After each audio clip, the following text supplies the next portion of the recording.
Seorang pemuda berinisial KSA dari desa Lasangker mengalami nasib sial.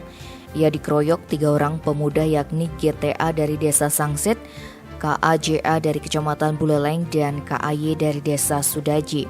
Dari rekaman video yang beredar, korban KSA tampak dihujani pukulan bahkan tendangan oleh ketiga pelaku.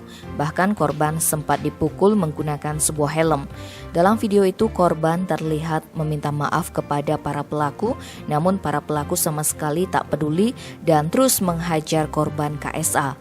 Pengeroyokan itu diketahui oleh saksi PRY dari desa Suwuk. Usut punya usut, pengeroyokan yang dilakukan di sebuah rumah itu diduga lantaran rebutan pacar. Kasubag Humas Polres Buleleng Ibtu Gede Sumarjaya saat dikonfirmasi Jumat 15 Oktober sore menegaskan kasus pengeroyokan itu masih dalam penyelidikan Polsek Sawan. Kronologi kejadian serta penyebab pengeroyokan yang terjadi di Perum Gria Krobokan Permai, Banjardinas, Bale Agung, Desa Krobokan, Kecamatan Sawan itu masih belum jelas.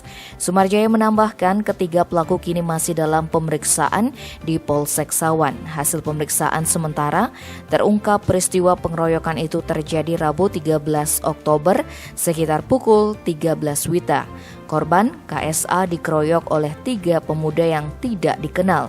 Dalam aksi pengeroyokan itu terungkap korban tidak saja dipukul menggunakan helm, namun juga leher korban sempat dijerat menggunakan rantai anjing.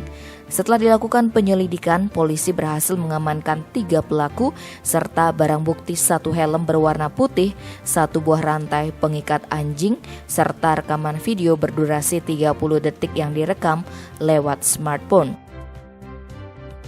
Tim Bali Express melaporkan.